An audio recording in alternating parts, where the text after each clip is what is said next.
Hi Shantini, good morning. Good morning, Preeti. Okay, இன்னைக்கு நம்ம என்ன டிஸ்ட்ரிக்ட் பார்க்க போறோம் அப்படின்றத நான் சொல்ல போறேன். பட் அத நீங்க தான் கண்டுபிடிக்க போறீங்க. நான் க்ளூ தர போறேன். நாசமா போச்சு மறுபடியுமா சொல்லுமா. எஸ், ஃபர்ஸ்ட் க்ளூ என்ன அப்படினு பாத்தீங்கன்னா ரைஸ் பவுல் ஆஃப் தமிழ்நாடு அப்படினு கூப்பிடுவாங்க. நிறைய சோறு கிடைக்குமாங்க. எந்த ஊர் சொல்லு. காலையிலே சாப்பாட பத்திலாம் பேசக்கூடாது. ஓகே, நெக்ஸ்ட் க்ளூ தரேன். ஆர்ட் அண்ட் ஆர்க்கிடெக்சரோட புகழிடம் அப்படினு சொல்லலாம். சிதம்பரமா? இல்லையேமா. ஓகே, அடுத்த க்ளூ தரேன். ஓகே, பெயிண்டிங்ஸ்னாலே இந்த ஊர் தாங்க ரொம்ப ஃபேமஸ். அது வேர்ல்ட் வைட்ல இந்த பெயிண்டிங்க்கு பயங்கர கிராக்கி இருக்குன்னு சொல்லலாம். அதுக்கே நீ இப்படிலாம் மண்டையாட்டி அவ்வளோ கஷ்டப்பட்டுலாம் சொல்ற. அவ்வளோ அப்பாவது கண்டுபிடிப்பியான்னு நினைச்சேன். நீ மாட்டேன். ஏன் அதுல ஏதாவது கியூ இருக்கா என்ன? எஸ், அது ஒரு சின்ன ஹிடன் க்ளூ இருந்துச்சு. நீங்க அப்பவும் கண்டுபிடிக்கல. ஆஸ் யூஷுவல் நானே சொல்லிடுறேன். பட் அதுக்கு முன்னாடி நேயர்களுக்கு குட் மார்னிங் சொல்லிடலாமா? கண்டிப்பா. நேயர்கள் அனைவருக்கும் புத்தம் புது காலை வணக்கம்.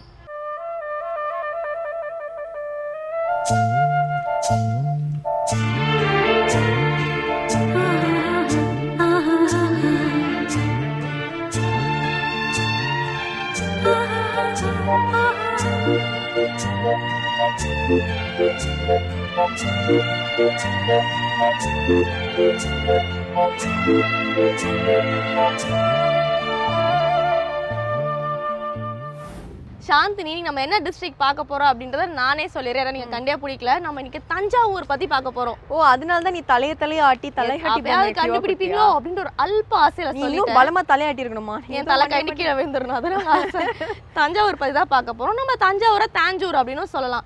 அதுக்கே ரைஸ் பவுல் ஆஃப் தமிழ்நாடு அப்படின்னு பேர் வந்துச்சுன்னா அங்க நிறைய விவசாய நிலங்கள் இருக்கு. அதனால அது கரெக்டா சொல்லிட்டீங்களே. Very good. சோறு பத்தி கேட்டினா பட் அதுக்கும் மெயினா ஏன் அப்படின்னு பாத்தீங்கன்னா வந்து அங்கதான் காவேரி ஆறு ஒரு பக்கம் ஓடிட்டு இருக்கு. சோ அதோட தண்ணியை வச்சுதான் வந்து விவசாயம் பண்ணி அதுக்கு நிறைய வந்து அக்ரிகல்ச்சர் லேண்ட் நிறைய இருக்கிறதால அதுக்கு ரைஸ் பவுல் ஆஃப் தமிழ்நாடு அப்படின்னு ஒரு பேர் வந்திருக்கு. அண்ட் ஆர்ட் அண்ட் ஆர்க்கிடெக்சரோட புகழிடம் அப்படின்னு ஏன் சொன்னேன் அப்படின்னு பாத்தீங்கன்னா வந்து வேர்ல்டு வைட்ல ஃபேமஸான மானுமெண்ட்ஸ் நிறைய வந்து நம்ம தஞ்சாவூர்ல தான் இருக்குங்களாம். அதுவும் வந்து உலக அதிசயங்களுக்கு நிகரான மானுமெண்ட்ஸ் இங்க தான் இருக்கு. அதெல்லாம் வந்து சோழர் காலத்துல கட்டின பில்டிங்ஸ் அதெல்லாம் இருக்கிறதால தான் வந்து ஆர்ட் அண்ட் ஆர்க்கிடெக்சருக்கு ஒரு எக்ஸாம்பிள் அப்படின்னு சொல்றாங்க. அதுக்கு மெயினான எக்ஸாம்பிள் என்னன்னு பார்த்தீங்கன்னா நம்ம பெரிய கோயில், தஞ்சை பெரிய கோயில் நமக்கு தெரியும். ஆமா, அது ஒரு பெரிய எக்ஸாம்பிள். அண்ட் அடுத்து வந்து அந்த பெயிண்டிங்ஸை பற்றி ஏன் சொன்னேன் அப்படின்னு பார்த்தீங்கன்னா தஞ்சாவூர் பெயிண்டிங்க்கு நிகரான பெயிண்டிங் உலகத்துலேயே வேறு எங்கேயும் இல்லையா. ஏன்னா யூனிக் ஸ்டைலான பெயிண்டிங் வந்து தஞ்சாவூரில் மட்டும்தான் கிடைக்கும் அப்படின்றதால தான் தஞ்சாவூர் பெயிண்டிங் ரொம்ப ஃபேமஸ். ஐ திங்க் நீ சொன்னதை வச்சு ஆர்ட், ஆர்க்கிடெக்சர் அண்ட் பெயிண்டிங்ஸ்லாம் தாஞ்சூர் ரொம்பவே ஃபேமஸ்னு நினைக்கிறேன். கண்டிப்பாக நான் தஞ்சாவூர் போனேன்னா ஒரு பெயிண்டிங் உனக்காக வாங்கிட்டு வரேன். சரியா? ரொம்ப சந்தோஷம். ஆமாம், உனக்கு கிஃப்ட்னா ரொம்ப பிடிக்கும்ல, எனக்கு தெரியும். சரி, தொடர்ந்து இன்னைக்கான சூரியோதயத்தை பார்த்துடலாமா? பார்த்துடலாம். இது சூரியோதயம்.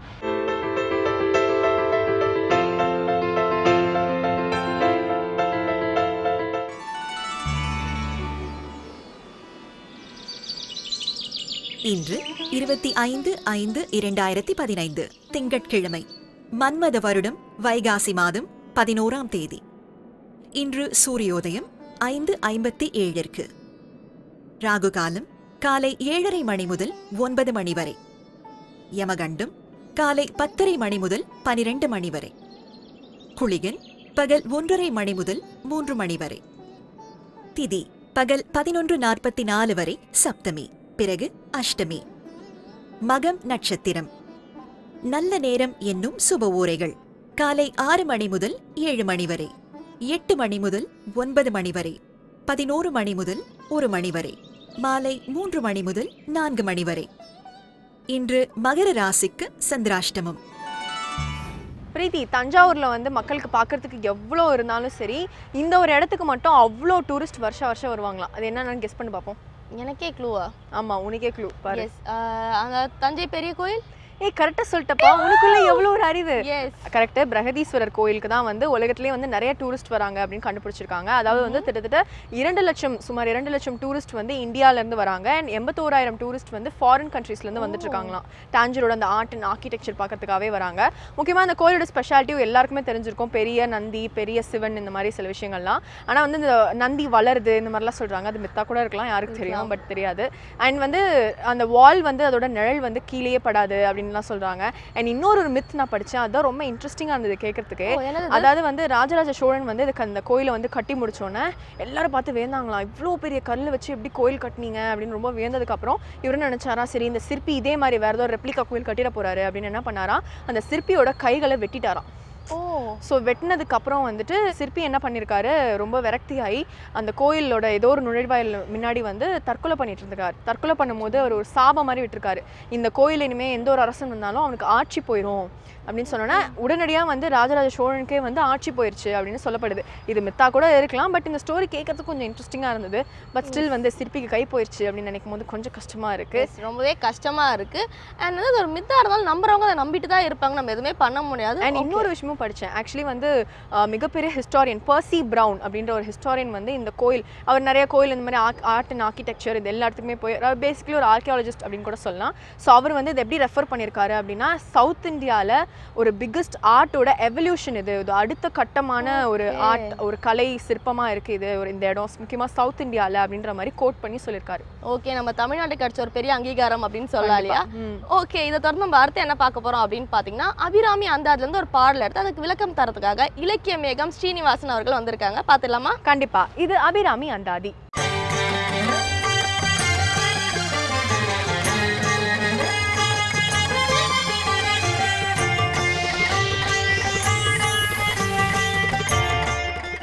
ஸ்ரீவித்யோபாசனாசக்தம் ஸ்ரீவித்யாபீடபூஷணம் ஸ்ரீவித்யாபினவம் வந்தே ஸ்ரீ கிருஷ்ணானந்த சத்குரும்.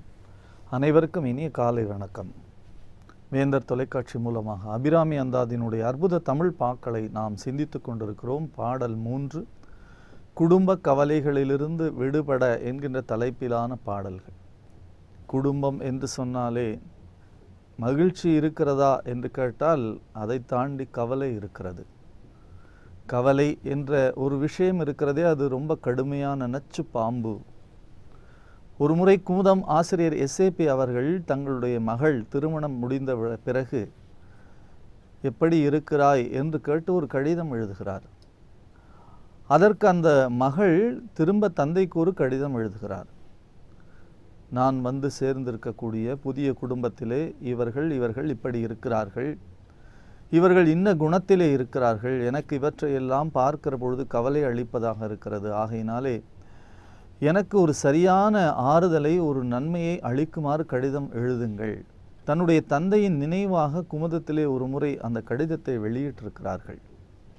அதிலே அவர் சொல்லக்கூடிய ஒரு அருமையான விஷயம், கவலை என்று சொல்லக்கூடிய ஒரு விஷயத்தை நீங்கள் மனதிற்குள்ளே இறக்கிவிட்டீர்கள் என்று சொன்னால் அது நச்சு பாம்பு போலே உங்கள் உடலை அப்படியாக வளைத்து வளைத்து மனதை செயலிழக்க செய்யக்கூடிய மிகப்பெரிய ஆற்றல் கவலைக்கு உண்டு. சாதாரணமாகவே பார்க்கிறோம், ஒரு அலுவலகத்திலே நாம் உள்ளே நுழைகிற பொழுது ஒருவர் கேட்கிறார், என்ன சார் டல்லாக இருக்கிறீங்க அப்படிங்கிறார். இல்லையே நான் நல்லா தானே இருக்கிறேன் அப்படின்னு நம்ம சொல்கிறோம். இன்னும் ஒரு 10 அடி கழித்து இன்னொருத்தர் கேட்குறார், சார் டல்லாக இருக்கீங்களே, என்ன சார் இன்றைக்கி என்ன ராத்திரி தூங்கலையா, சரியான நேரம் தூங்கலையா, ரொம்ப நேரம் ஆச்சா, முழிச்சுக்கிட்டு இருந்தீங்களா, கிரிக்கெட் மேட்ச் பார்த்தீங்களா, இல்லையே நான் நல்லா தானே இருக்கிறேன் அப்படிங்கிறார். மறுபடியும் 10 அடி தள்ளி போய் அவர் நிற்கிற பொழுது 2 நண்பர்கள் வருகிறார்கள். சார் என்ன சார் வழக்கத்தை விட டல்லாக இருக்கிறீங்களே. 3 பேர் சொன்ன உடனே 4வது முறை இவருக்குள்ளாகவே இவர் மனம் தான் சோர்வாக இருப்பதாக ஏற்றுக்கொண்டு விடுகிறது. இதுதான் உலகில் மனோ தத்துவம். நான் எப்பொழுதும் உற்சாகமாக இருக்கிறேன் என்று சொல்லிக்கொண்டே இருக்க வேண்டும். நாம் விடியற்காலை எழுகிற பொழுதே இன்றைக்கு நான் உற்சாகமாக இருப்பேன், மகிழ்ச்சியாக இருப்பேன், எல்லோரிடத்திலும் இன்முகத்துடன் இருப்பேன் என்ற ஒரு மிகப்பெரிய உறுதிமொழியை நம் மனதிற்குள்ளாக சொல்லிக்கொள்ள வேண்டும். அப்பொழுதுதான் அந்த நாள் முழுக்க நமக்கு உற்சாகமாக இருக்கும். குடும்ப கவலை இருக்கிறதே, அது எல்லோருக்கும் இருக்கிறது. கவலை யாருக்குத்தான் இல்லை என்று கேட்டால், நாம் பணக்காரர்களை பார்த்து சாதாரண மனிதர்கள் சொல்கிறார்கள், அவருக்கு என்ன கார் இருக்கிறது, பங்களா இருக்கிறது, வசதி இருக்கிறது, எல்லாம் நன்றாக இருக்கிறது என்று சொல்லுகிறார்கள். அதை பார்க்கக்கூடிய சாதாரண ஜனங்கள், நடுத்தரவாசிகள், ஏழை மக்கள். ஆனால் பணக்காரர்களை பார்க்கிறோம், அவர்கள் காரில் போகிறார்கள், ஏசி காரில் போகிறார்கள், எல்லா வசதிகளையும் அனுபவிக்கிறார்கள். ஆனால் அவர்கள் சாதாரண ஜனங்களை பார்த்து சொல்லுகிறார்கள், அவரை பாருங்கள் படுத்தவுடனே தூங்கி விடுகிறானே, ஒரு ரோடு ஓரத்திலே இவ்வளவு கடுமையான டிராஃபிக் சத்தத்திலே ஒரு துண்டை விரித்து கொண்டு தலையிலே கையை வைத்து கொண்டு அவன் ஆனந்தமாக தூங்குகிறானே என்று அந்த காரிலே போவோருக்கு இவனை பார்த்து கவலையாக இருக்கிறது. இப்படி இருக்கிறானே, இப்படி சந்தோஷமாக எப்படி அவனாலே வாழ முடிகிறது? இவர்களுக்கு ஒரு கவலை என்றால் அவர்களுக்கு ஒரு கவலை. உணவே கிடைக்கவில்லை என்று சொல்லி ஒரு பக்கம் ஏழைகள் கவலைப்படுகிற பொழுது, பணக்காரர்கள் உணவு இருந்தும் சாப்பிட முடியாமல் கவலைப்படுகிறார்கள். எல்லா வகையான வசதி இருக்கிறது. தஞ்சாவூர் மாவட்டத்தில் அவருக்கு நஞ்சை நிலம் இருக்கிறது, புஞ்சை நிலம் இருக்கிறது, மிகப்பெரிய சுகர் ஃபேக்டரி இருக்கிறது. அவருக்கு இல்லாத வசதிகள் இல்லை. ஆனால் அவர்கள் வீட்டில் ஒரு சாதாரண ஏழை வேலைக்காரன், சமையல்காரன் காலையிலே எத்தனை வகை உண்டோ அத்தனை வகை சட்னி வைத்து, சாம்பார் வைத்து, இட்லி செய்து, பொடி வைத்து எல்லாவற்றையும் கொண்டு வந்து சாப்பாட்டு டேபிளிலே அடுக்கி விட்டான். அதோடு கூட ஒரு கிண்ணத்தை கொண்டு வந்து வைக்கிறான். அது வெள்ளிக்கிண்ணம், அதை மூடி வைத்திருக்கிறார்கள். முதலாளி இறங்கி வருகிறார். சாப்பிடுவதற்கு இத்தனை ஐட்டங்கள் இருக்கிற பொழுதும் கூட அவருக்கு அந்த வெள்ளிக்கிண்ணத்தில் இருக்கக்கூடிய அந்த கூழை எடுத்து அந்த தட்டிலே போடுகிறான் வேலைக்காரன். ஏனென்று கேட்டால் மருத்துவர் சொல்லிவிட்டார், உங்களுக்கு சுகர் இருக்கிறது, இட்லியையோ சோற்றையோ கண்ணாலே கூட பார்க்காதீர்கள் என்று சொல்லிவிட்டார். ஆனால் இத்தனை வசதிகள் உள்ளவருக்கு அப்படி ஒரு கூழ், எந்த வசதியும் இல்லாத ஏழைக்கு மிக அருமையான இட்லி, சட்டனி, சாம்பார் என்று எல்லாவற்றையும் சந்தோஷமாக சாப்பிடுகிறான். இப்போ யாருக்கு கவலை இல்லை என்று கேட்டால் உலகத்திலே கவலை இல்லாத மனிதனே கிடையாது. மிக அழகாக கவியரசர் கண்ணதாசன் சொல்லுவார், நான் கவலை இல்லாத மனிதன் என்று ஒரு படம் எடுத்தேன், அப்புறம்தான் எனக்கு கவலை வந்தது என்று சொல்லுவார். குடும்ப கவலைகளிலே இருந்து நாம் விடுபட வேண்டும் என்கிற பிரார்த்தனை தான் அபிராமி அந்தாதியினுடைய இந்த 3வது பாடலுக்கான பிரார்த்தனை. குடும்பத்திலே கவலையே இல்லாமல் சந்தோஷமாக இருக்க வேண்டும், ஆனந்தமாக இருக்க வேண்டும், மகிழ்ச்சியாக இருக்க வேண்டும். நம்முடைய மூதாதையர்களை நாம் பார்க்கிறோம், அவர்களுக்கு எந்த வசதியும் கிடையாது. வீட்டு வாசல்லே ஒரு கட்டிலை தூக்கி போட்டுக்கொண்டு படுத்துக் கொள்ளுகிறார்கள், அமைதியாக தூங்கினார்கள், சந்தோஷமாக இருந்தார்கள். அவர்களுக்கு இன்றைக்கு இருப்பது போல வாகன வசதிகள் கிடையாது, செல்போன் வசதி கிடையாது, அவர்களுக்கு வீட்டுக்குள்ளே ஏசி கிடையாது, கேஸ் கிடையாது, மிக்ஸி கிடையாது, கிரைண்டர் கிடையாது. இப்படி எதை கேட்ட வேண்டுமானாலும் பாருங்கள், இன்றைக்கு இருக்கிற வசதியில் எந்த வசதியும் அவர்களுக்கு கிடையாது. ஆனால் அவர்களிடத்தில் இருந்த ஒன்று நம்மிடத்தில் இன்றைக்கு இல்லை. என்ன என்று கேட்டால் நிம்மதி, மகிழ்ச்சி. குடும்பம் முழுக்க மகிழ்ச்சியாக இருந்து மிக சந்தோஷமான வாழ்க்கையை நடத்தினார்கள். பொருளாதார வசதி இல்லை, பிள்ளைகள் நிறைய இருந்தன. ஆனாலும் கூட அவர்கள் கவலை இல்லாமல் பிள்ளைகளை நம்பிக்கையோடு வளர்த்தார்கள். நாம் பள்ளிக்கு அனுப்புவதிலே இருந்து அவன் படித்து முடிக்கிற வரைக்கும் நம்முடைய கவலை இருக்கிறது மிகப்பெரிய கவலையாக இருக்கிறது. இப்பொழுது விளையாட்டாக கூட சொல்லுவார்கள், கன்சீவ் என்று சொல்லக்கூடிய கர்ப்பம் தரித்ததிலே உடனேயே பள்ளிக்கூடத்திற்கு சென்று நாம் பதிந்து வைக்க வேண்டிய நிலைக்கு வந்துவிட்டோம்.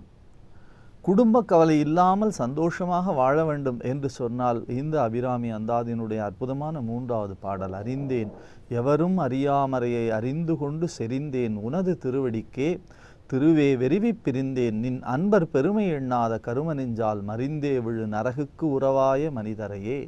இந்த பாடலை நாம் தொடர்ந்து ஒவ்வொரு நாளும் விடியற்காலையிலே 11 முறை 21 முறை என்று நம்முடைய மனதிற்கு தகுந்தாற் போல விளக்கை ஏற்றி வைத்து நாம் பாடினோம் என்று சொன்னால் நிச்சயமாக குடும்பத்திலே கவலை என்பதே இருக்காது. கவலைக்கான சூழல் இருக்கலாம், கவலைக்கான காரணங்கள் இருக்கலாம். ஆனாலும் கூட நம்முடைய மனம் நம்பிக்கையோடு நிச்சயமாக அந்த நாளை நகர்த்தும், நம்பிக்கையோடு எதிர்காலத்தை எதிர்கொள்ளும். நமக்கு வந்திருக்கக்கூடிய கவலைகள் நிச்சயமாக தவிடுபொடியாகக்கூடிய கவலைகள். இந்த கவலைகளை நாம் உடைத்தெறிந்துவிட்டு இந்த வாழ்க்கையை நம்பிக்கை ஒளியோடு சந்திப்போம் என்ற மிகப்பெரிய நம்பிக்கை அச்சாணியை நம்முடைய மனதிற்குள்ளே விதைக்கக்கூடிய பாடல்.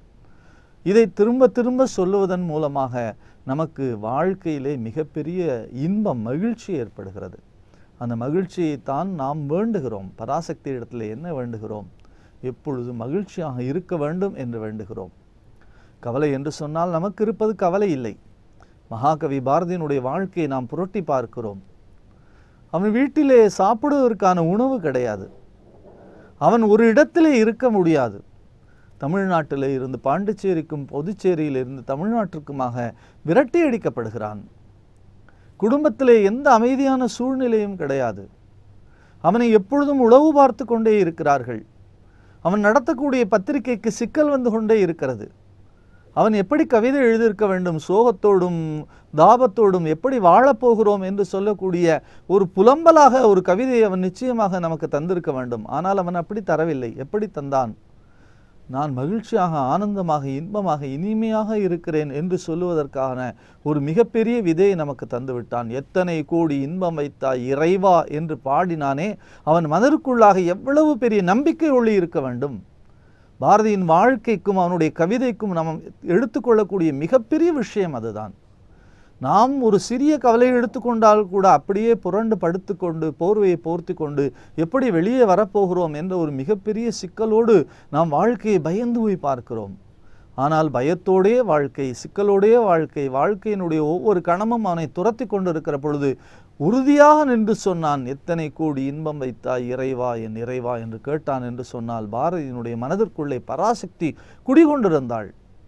எனக்கு பராசக்தி இருக்கிறாள், அவள் எப்பொழுதும் எனக்கு நன்மையை தருகிறாள், எனக்கு உற்சாகத்தை தருகிறாள், எனக்கு ஒரு மிகப்பெரிய நம்பிக்கையை தருகிறாள் என்று பராசக்தியினிடத்திலே ஒரு சித்தனாக இருந்து அவன் எப்பொழுதும் உறுதியான பக்தி வைத்திருந்தனாலே தான் சொல்லுக்கடங்காவே பராசக்தி சூரத்தனங்கள் எல்லாம் வல்லமை தந்திடுவாள், பராசக்தி வாழி என்றே துதிப்போம் என்று அவன் எப்பொழுதும் துதித்து கொண்டிருந்தனாலே தான் அத்தனை கவலைகளையும் தூக்கி எறிந்துவிட்டு மகிழ்ச்சியை மட்டும் பாடினான், ஆனந்தத்தை மட்டும் பாடினான், இன்பத்தை மட்டும் பாடினான், இனிமையை மட்டும் பாடினான். அவனை கேட்டார்கள், ஏன் நீங்கள் தாலாட்டு பாடவில்லை என்று கேட்டார்கள். அவன் சொன்னான், தூங்கியது போதும், இனிமேல் எல்லோரும் விழித்து கொள்ள வேண்டும், நான் திருப்பள்ளி எழுச்சி பாடியிருக்கிறேன், தாலாட்டு பாட வேண்டிய அவசியம் இல்லை என்று சொன்னான். அப்படி ஒரு உற்சாகம் அவனுக்குள்ளே எப்படி பற்றி கொண்டது என்று கேட்டால், பராசக்தி அவன் உள்ளத்திலுள்ளே எந்நாளும் இருந்தாள், எல்லாம் சக்தியாலே நடக்கிறது என்று சொன்னான். பராசக்தி இடையராது பற்றி கொண்டு பூசை செய்தான், பராசக்திக்கே தன் வாழ்க்கை அர்ப்பணம் செய்தான் என்று சொன்னால் அபிராமி அந்தாதியும் அதுதான் நமக்கு சொல்லித் தருகிறது. இந்த வாழ்க்கையினுடைய ஒவ்வொரு அடித்தளமும் ஒவ்வொரு நாளும் நமக்கு என்ன சொல்லுகிற பாடம் என்று கேட்டால், பாரதியை பற்றி கொள்வோம். அவன் எத்தனை கவலை இருந்தாலும் சந்தோஷமாக இருந்ததைப் போல குடும்ப கவலைகளிலே இருந்து விடுபடுவதற்கான அருமையான பாடல் நமக்கு அபிராமி அந்தாதியினுடைய பாடல். அறிந்தேன் எவரும் அறியாமறை அறிந்து கொண்டு செறிந்தேன் உனது திருவடிக்கே, திருவே வெறுவி பிரிந்தேன் நின் அன்பர் பெருமை எண்ணாத கரும நெஞ்சால் மறிந்தே விழு நரகுக்கு உறவாய மனிதரையே என்ற பாடலை நாம் திரும்ப திரும்ப அசைவோடுவதன் மூலமாக எத்தகைய கவலை வந்தாலும் இந்த நிலை மாறும் என்ற ஒரு நம்பிக்கை விதையை மட்டும் நாம் விதைத்தோம் என்று சொன்னால் ஒவ்வொரு விடியலும் நமக்கு உற்சாகமாக இருக்கும்.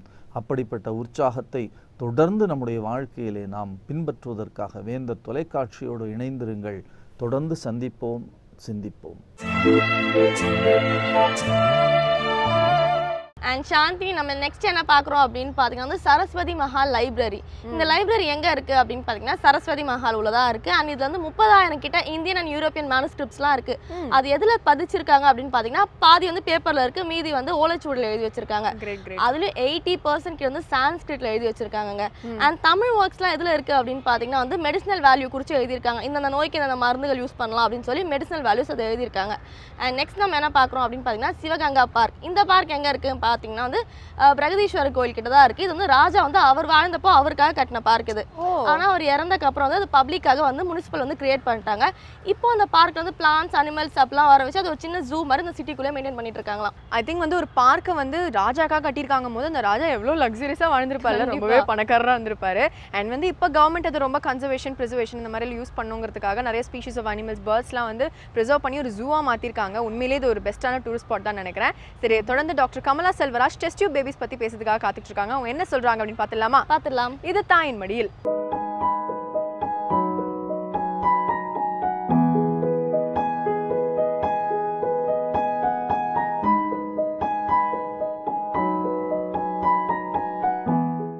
வேந்தன் டிவி நேயர்களுக்கு வணக்கம். தாயின் மடியில் வாயிலாக உங்களிடம் பல விஷயம் பகிர்ந்து கொண்டிருக்கிறேன். போன தடவை வந்து உங்களுக்கு வந்து எதனால் டெஸ்ட் பேபி முறை வந்து ஃபெயிலியர் ஆகுது, அதனால் டிப்ரெஸ் ஆகக்கூடாதுன்னு சொன்னேன். இப்போ வந்து நம்மளை பற்றியே பேசிகிட்ருக்கோம். For the change will talk about the men folk. ஆம்பளைங்களை பற்றி சொல்லலாமா? அவங்க எதற்கு குழந்தை இல்லாமல் இருக்கிறது, ஏன் ஆண் மலடே என்று கூற வேண்டிய நிலைமை ஏற்படுறது, அதை பற்றி தெரிஞ்சுக்கணும். ஏன்னா 2 கையும் கிளாப் பண்ண தான் சத்தம் வரும். ஸோ பெண்ணிடமிருந்து கருமுட்டையும் ஆணிடமிருந்து உயிரணுக்களும் வேணும். பல பேர் நான் பார்த்தாச்சு வர்றவங்க பெண்ணை கொத்துக்கறி மாதிரி பண்ணியிருப்பாங்க. லேப்ரோஸ்கோப்பி பண்ணியிருப்பாங்க, டிஎன்சி பண்ணியிருப்பாங்க, மருந்து மாத்திரை கொடுத்து முட்டை வர வச்சு பார்த்துருப்பாங்க. ஆனால் ஆம்பளையே டோட்டலாக விட்டுருப்பாங்க. உயிரணுக்கள் இருக்கா இல்லையா ஒன்றுமே தெரியாது. அண்ட் உயிரணுக்களே இல்லாத ஆண் 2 கல்யாணம் பண்ணிட்டு வருவாங்க. இப்போ எவ்வளவோ இம்ப்ரூவ்டு சோதனை குழாய் குழந்தை மரம் வந்தது. எல்லாருக்கும் குழந்தை இல்லாமை பற்றி நிறையா நாலேஜ் வந்து கூட ஆரம்பிச்சிருச்சு. ஒரு ஆண் பிறக்கிற சமயத்துலேருந்தே அந்த பையனோட மலட்டுத்தன்மை ஆரம்பிக்கிறது. ஒரு குழந்தை பிறந்ததும் அந்த விரைக்கொட்டை வந்து அந்த ஸ்க்ரோட்டல் சாக்கில் இருக்கா இல்லையாங்கிறதுலேருந்து அந்த டெலிவரி பண்ணுறவங்க அந்த தாய் தந்தையர் ஆராய்ந்து பார்க்கணும் அந்த குழந்தைய. அந்த விரைக்கொட்டை 2 ஸ்க்ரோட்டல் சாக்கிலும் இல்லைன்னா அது வந்து இங்வெனல் கெனால் இந்த சொல்கிற இடத்துல அந்த நம்ம தொடையும் வயிறும் சேர்கிற இடத்துக்கிட்டே இருக்கா, இங்குவனல் கெனால் இருக்கான்னு பார்த்துட்டு அந்த குழந்தைகளை சிறு வயதிலேயே அதை கீழே இறக்கி அந்த ஸ்க்ரோட்டல் சாக்கில் வச்சிடணும். அப்படி இல்லை அங்கேயும் இல்லை அப்படின்னா அந்த குழந்தை நிரந்தர மலட்டுத்தன்மையாகும். ஏன்னா அந்த கடவுள் வந்து அந்த விரக்கொட்டையை உடம்புக்கு வெளியில் எதற்காக வச்சுருக்கானா, நம்ம உடம்பு சூடு கூட அந்த உயிரணுக்கள் உற்பத்திக்கு தாங்காது, அதனால அதை வந்து வெளியில் வச்சுருக்காங்க. வெயில் காலத்தில் அது தொங்கும், குளிர் காலத்தில் அது உடம்போடு வெட்டிக்கும், அது ஒரு இளம் சூடு அதுக்கு தேவை. ஸோ எப்போ வயிற்று பகுதியில் அந்த விரக்கொட்டை இருந்ததுன்னா அந்த சூடே அந்த உற்பத்தி பண்ணுற உயிரணுக்களை உற்பத்தி பண்ணுற செல்ஸில் மொத்தமாக அழிச்சிடும். ஓகேயா? அதனால் அந்த குழந்தை இருக்கிறச்சே இது வந்து முதலே கண்டுபிடிச்சி அதை திருத்திக்கலாம், இல்லைன்னா அந்த வியாதியை பற்றி அறிந்து கொள்ளலாம். நெக்ஸ்ட்டு அந்த குழந்தை வளர்ந்துட்டே வரச்சே அந்த வைரல் இன்ஃபெக்ஷன் சொல்கிற மம்ஸு, மீசில்ஸு, சிக்கன் பாக்ஸு அந்த மாதிரி வியாதிகள் வந்தால் அது வந்து வேகமாக மல்டிப்ளை பண்ணுற எல்லா இடத்தையும் அஃபெக்ட் பண்ணும்.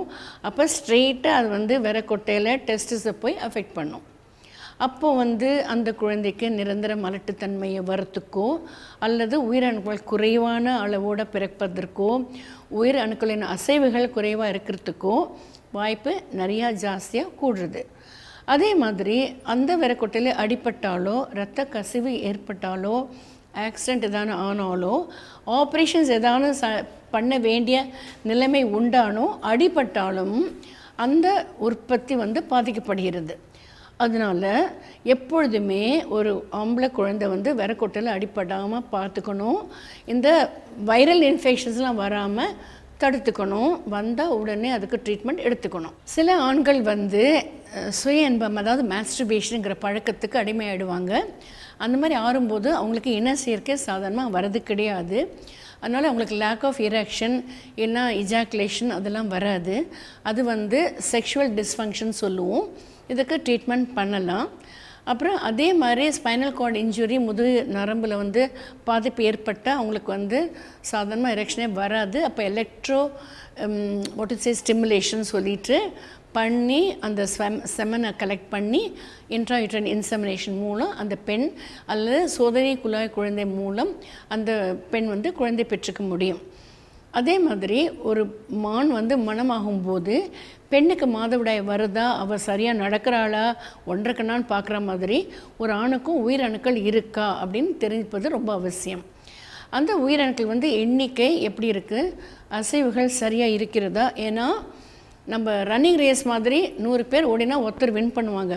அதே மாதிரி பல மில்லியன்ஸு, விசே 60 to 120 மில்லியன்ஸ் உயிரணுக்கள் வித் 40 to 60% சுறுசுறுப்பு அது இருந்தால் தான் அது வந்து அந்த சேர இடத்துல யோனி குழாயிலேருந்து அந்த கரு முட்டையை போய் கருணை குழாய்கிட்ட போய் சேரணும். அது நியாயப்படி விவரிக்கணும் உங்களுக்கு ஜியோகிராஃபல் வழியானா சென்னையிலேருந்து ஆஸ்திரேலியா போகிற தூரம் அந்த உயிரணுக்கள் போகணும். அது 1 மணி நேரத்துக்குள்ளே அங்கே போயிடும். அந்த மாதிரி போகிறதுக்கு உங்களுக்கு வந்து அந்த இணை சேர்க்கையும் போது பல மில்லியன்ஸ் 40 to 60 மில்லியன்ஸ் இருக்கணும். அப்போ தான் அது வந்து சரியாக வரும். அட்லீஸ்ட் ஒரு 40 மில்லியன்ஸ் வித் 20 to 40% சுறுசுறுப்பு இருக்கணும். அதில் வந்து சி சத்து இன்ஃபெக்ஷன் இருந்தால் விஸ்காசிட்டி ஜாஸ்தியாகிடும், உயிரணுக்கள் சிறைப்பட்டு போயிடும். அந்த விஸ்காசிட்டியில் அசைவு ஏற்பட்டு அது ரிலீஸ் ஆக முடியாது. மற்றபடி அப்நார்மல் ஃபார்ம்ஸு, அதாவது அந்த அதுக்கு வந்து பியர் ஷேப்டு மிடில் பீஸு வால்னு இருக்கும். அந்த தலையில் தான் அந்த டிஎன்ஏ சத்து இருக்குது. மிடில் பீஸ் வந்து எனர்ஜி கொடுக்கும், மைட்டோகாண்ட்ரியா. வால் வந்து இப்படி இப்படி அடிச்சுட்டு நம்ம போட் பண்ணுற மாதிரி அடிச்சுட்டே போகும். அப்போ தான் அது வந்து விழ இடத்துலேருந்து நிறைய இன்னல்கள் அதுக்கு. நம்ம காட்டிலெல்லாம் போயிட்டு மலை ஏறி கீழே இறங்கி அந்த நீச்சல் அடிச்சு லேக்கில் போகிற மாதிரி இதுக்கும் கர்ப்பப்பை வாயில் பல இன்ஃபெக்ஷன்ஸ் கிருமிகள் இருக்கும். அதை மீறி பல 1000 மில்லியன்ஸ் இருந்தால் ஒரு 1000 வந்து கர்ப்பப்பைக்குள்ளே போய் விழும். அது விழுந்தவுடனே அந்த ப்ராஸ்டோக்ளாண்டினில் நிறைய மேக்ரோஃபேஜஸ்னு பல ஆபத்தான சக்திகள் சோல்ஜர்ஸ் மாதிரி வந்து பல 1000 உயிரணுக்களை கொல்ல பார்க்கும். அப்புறம் அதே மீறி ஒரு 100 வந்து கருணை குழாய் வழியாக முட்டையை பார்க்குற தூரத்துக்கு போகும். அதில் 1 மட்டும்தான் அதை பியர்ஸ் பண்ணி இணை சேர்க்கை ஏற்படும். அது இணை சேர்க்கை ஒன்று சேர்ந்த உடனேயே அது சிமெண்ட் மாதிரி ஒரு கெமிக்கல் ரியாக்ஷன் ஆகிட்டு மற்ற ஜோனா பெல்லிசிடா வந்து மற்ற உயிரணுக்களை பேஸ் பண்ண விடாது. அது ரிவர்ஸில் வந்து கர்ப்பப்பையில் பதியிருது. ஸோ இந்த மாதிரி கரெக்டு எண்ணிக்கை 20 to 40 மில்லியன்ஸ் குறைந்த அளவில் 40 to 60% சுறுசுறுப்பு, சி பர்சன்ஸ்லாம் இல்லாமல், WFVCs நிறையா இல்லாமல், அந்த கோண வடிவு அழகான வடிவில் இருக்கணும். தலை சாஞ்சி சைட்டோபிளாசம் சரியாக இல்லாமல் ரெட்டை ஹெட்டு, பின் ஹெட்டு, லார்ஜ் ஹெட்டு அந்த மாதிரிலாம் இருந்தால் அந்த உயிரினங்கள் சரி வராது. அழகான வடிவத்தோடு இருக்கணும். இணை சேர்க்கை செய்ய முடியணும். கரெக்டாக கருமுட்டை சமயத்தில் இணை சேர்க்கை ஏற்படணும். இவ்வளவும் சேர்ந்தால் தான் உங்களுக்கு வந்து குழந்தை ஜனிக்கிறது வாய்ப்பு ஜாஸ்தி. ஸோ ஒரு ஆண் தான் வந்த உடனே தான் வந்து உயிரணுக்கள் எண்ணிக்கை சரியாக இருக்கான்னு செக் பண்ணிவிட்டு அப்புறம் கேட்கும்போது இன்ட்ராயூட்ரைன் இன்செமினேஷன் பண்ணுறதுக்கோ சோதனை குழாய் கொனை பண்ணுறதுக்கோ உங்களுக்கு கேட்டோன்னே அவங்க உயிரணுக்கள் எடுத்து கொடுக்க முடியணும். நாங்கள் யூஸ்வலி என்னோடய முதல் கேஸே நான் பார்த்தது 8 முட்டையை கையில் வச்சுட்டு நைட் ஃபுல்லாக காத்துட்டு இருந்தேன். அவரால் கலெக்ட் பண்ணி கொடுக்கவே முடியல. அப்போ தான் நாங்கள் நினச்சோம், எங்களுக்கு ஃபஸ்ட்டு சொல்லி கொடுக்குறதே நீங்கள் ஒரு சாம்பிள் ஃப்ரீஸ் பண்ணி வச்சுக்கணும். நாங்கள் 2-3 ஃப்ரீஸ் பண்ணி வச்சுடுவோம். ஸோ தட் அவங்க கொடுக்கலன்னா கூட கொடுத்தா ரொம்ப நல்லது, ஃப்ரெஷ் சாம்பிள்னு அர்த்தம். ரொம்ப லோ கவுண்ட் உள்ளவங்க 2 சாம்பிள் கொடுக்கலாம். ஃபஸ்ட்டில் குறைந்த அளவு இருந்தால் கூட ஒரு 1 hour கழிச்சு செகண்ட் சாம்பிள் கொடுத்தா 2த்தையும் நம்ம கலந்து சேர்க்கும்போது உயிரணுக்கள் எண்ணிக்கை உங்களுக்கு கூடும், வீரியமும் கூடி வரும். இப்போ ரூபா நோட்டுன்னா கடன் வாங்கி பணத்தை சேர்த்துக்கலாம். உயிரணுக்கள் அந்த மாதிரி சேர்க்க முடியுமோ? ஹஸ்பண்ட் கிட்டேருந்து தானே வாங்க முடியும். ஸோ 2 சாம்பிள்ஸ் அந்த ஹஸ்பண்ட் கொடுத்தா அதை குமிச்சு நம்ம கடைஞ்சி எடுக்கும்போது உங்களுக்கு எண்ணிக்கை டபுளாக கிடைக்கும். அதே மாதிரி இது வந்து நாங்கள் கடைஞ்சி சுத்தமான உயிரணுக்களை மட்டும் பிரித்து எடுத்து டெஸ்ட் பேபிக்கு யூஸ் பண்ணுறோம். IVF அதாவது ICSI எல்லாத்துக்குமே மைக்ரோ மேனிப்புலேஷன் எல்லாத்துக்குமே இதை தான் யூஸ் பண்ணுறோம். அதே தான் உங்களுக்கு இன்ட்ராயூட்ரைன் இன்செமினேஷனுக்கு யூஸ் பண்ணுறோம். இப்போ வந்து ஒரு ஆணுக்கு வந்து உயிரணுக்கள் கிடையாது, ஆனால் அவரோட சுரபி நீர்கள் எல்லாம் சரியாக இருக்குன்னா அவங்களுக்கு வந்து வரப்பாதையில் அடைப்பு இருக்கலாம். வரப்பாடுதல் அடைப்பு இருக்குன்னா அந்த வாஸ் டெஃபரன்ஸ்ன்னு ஒரு வழியாக இப்போ டேங்க்கில் தண்ணி இருக்குது, பைப்லைன் இருந்தால் தான் உங்களுக்கு டேப்பில் தண்ணி வரும். அதே மாதிரி அந்த பைப்லைன் இல்லைன்னா உங்களுக்கு வந்து உயிரணுக்கள் வெளியில் வரத்துக்கு சான்ஸே கிடையாது. அதுக்கு நாங்கள் பீஸான்னு சொல்லுவோம், பர்க்யூட்டேனியஸ் எபிடெமல் ஸ்பெர்ம் ஆஸ்பிரேஷன். அந்த டெஸ்டிஸில் வந்து உள்ள ஒரு இடத்துல சேர்ந்துட்டு அது அந்த இடத்துலேருந்து நாங்கள் மயக்கம் கொடுத்து எடுத்து அதை டெஸ்ட் பேபிக்கு நாங்கள் யூஸ் பண்ணுவோம். அந்த மாதிரி யூஸ் பண்ணிச்சே பல 1000 குழந்தைகள் உலகத்தில் ஃபுல்லாக வளர்ந்துருக்கு. ஸோ இது வந்து அந்த மைக்ரோ மேனிப்புலேஷனுங்கிறது ஆண்களுக்கு இது வந்து ஒரு பெரிய விடிவெள்ளி மாதிரி ரொம்ப யூஸ்ஃபுல் டெக்னிக். ஸோ குறைந்த உயிரணுக்கள் உள்ளவங்க, குறைந்த அசைவு உள்ளவங்க, அசைவு இல்லாத உயிரணுக்களை கூட நாங்கள் உயிரோடு இருக்கா இறந்து போயிருக்கான்னு கண்டுபிடிச்சி அந்த உயிரோடு உள்ள அந்த DNA செக்மெண்ட் எடுத்து அந்த முட்டையில் குத்தி அவங்களும் குழந்தை பெற்றுக்க முடியும். இந்த மாதிரி பல விதங்கள் இப்போது டெவலப் ஆகிருக்கு. ஒவ்வொருத்தரும் பெண்ணையே பழி சுமத்தாமல் ஆணும் இதில் சம்மந்தப்பட்டவங்களே அணிந்து எல்லாரும் குடும்பத்தோடு ஒத்துழைத்தா அந்த தம்பதிகளுக்கு எந்த விதமான தம்பதிகளுக்கும் குழந்தை பிறக்கிறதுக்கு வாய்ப்பு ஜாஸ்தி. Okay, next time will see something else. Okay, see you next time. பிரீத்தி, எல்லா ஊர்லேயுமே வந்து மியூசியம் இருக்கும். பட் தஞ்சாவூரில் முக்கியமாக ஒரு 5 மியூசியம் வந்து குறிப்பாக வந்து ரொம்பவே பெரிய மியூசியம் அப்படின்னு சொல்லலாம். அதில் ஒன்று பார்த்தீங்கன்னா ஆர்கியாலஜிக்கல் மியூசியம், அப்புறம் தமிழ் யூனிவர்சிட்டி மியூசியம். தமிழ் யூனிவர்சிட்டின்னு ஒன்று இருக்குது, அதுக்குள்ளேயே இருக்கான். ஸோ இந்த மியூசியமில் வந்து அந்த காலத்தில் யூஸ் பண்ண பழங்கால பொருட்கள், புக்ஸ், இந்த மாதிரி சில விஷயங்கள்லாம் வச்சுருக்காங்க. அண்ட் அதுக்கப்புறம் நாயக் தர்பார் ரூல் மியூசியம் அப்படின்னு ஒன்று இருக்குது. இதில் வந்து நாயக் ரூல்னு சொல்கிறாங்க இல்லையா, தஞ்சாவூரில் கொஞ்சம் நாயக்கர்கள் ரூல் பண்ணிட்டு வந்தாங்க. ஸோ அவங்க காலத்தில் பயன்படுத்தின பொருட்கள் இதெல்லாமே இருக்குது. அதுக்கப்புறம் பார்த்தீங்கன்னா சரஸ்வதி ஆர்ட் லைப்ரரி மியூசியம் அப்படின்னு இருக்குது. இதுவும் இன்னொரு மியூசியம். அண்ட் வந்து சங்கீத மஹால் அப்படின்னு இருக்குது. இந்த சங்கீத மஹால் தான் வந்து உண்மையிலே இப்போ வந்து ரொம்பவே பெருசாக வந்து ஆர்ட் எக்ஸிபிஷன்ஸ்லாம் நிறைய நடக்கிற புதுசாக வர ஆர்டிஸ்ட்லாம் இருக்காங்கல்ல, ஸோ அவங்களோட ஒர்க்ஸ்லாம் எக்ஸிபிட் பண்ணுற மாதிரி சங்கீத மஹால் வந்து ரொம்பவே பெருசு பண்ணியிருக்காங்க. அண்ட் இன்னொரு விஷயம் என்னென்னா, தஞ்சாவூரில் தான் வந்து கர்நாடிக் மியூசிக்காக இருக்கட்டும் அண்ட் வந்து பரதநாட்டியம், நம்ம தமிழ்நாட்டோட கிளாசிக்கல் டான்ஸ் ஸ்டைல் அப்படிலாம் சொல்கிறோம் இல்லையா, அதெல்லாம் வந்து அங்கே தான் கோடிஃபை ஆகி அங்கே தான் வந்து ரூல் பண்ணிட்டு இருந்த டைமில் வந்து ஓகே இது வந்து ரொம்பவே யூனிக்கான ஒரு டான்ஸ் ஃபார்மாக இருக்குது, யூனிக்கான ஒரு மியூசிக்காக இருக்குது அப்படின்னு சொல்லி 16th centuryல வந்து டிஃபைன் பண்ணி ஓகே ஃபைன் இது வந்து தமிழோட பாரம்பரிய கலாச்சாரத்தில் ஒன்றாக்கிடலாம் அப்படின்னு சொல்லி டிசைட் பண்ணியிருக்காங்க. நீங்கள் சொல்கிறது கேட்கலாம் ரொம்பவே வியப்பாக இருக்குது. கலைக்கு எவ்வளோ முக்கியத்துவம் கொடுத்துருக்காங்க அப்படின்றது இதுலேயே தெரியுது இல்லையா சாந்தினி? ஓகே, நம்ம நெக்ஸ்ட் என்ன பார்க்க போகிறோம் அப்படின்னு பார்த்தீங்கன்னா வந்து உணவில் இருக்க உண்மைகளும் அண்ட் அது மூலமா எப்படி நோய்களை ப்ரிவென்ட் பண்ணலாம் அப்படின்றத சொல்கிறதுக்காக டாக்டர் சிவராமன் நமக்காக வந்திருக்காங்க. அவர் என்ன சொல்கிறாருன்னு பார்த்துடலாமா? கண்டிப்பாக. இது நலமறிய ஆவல்.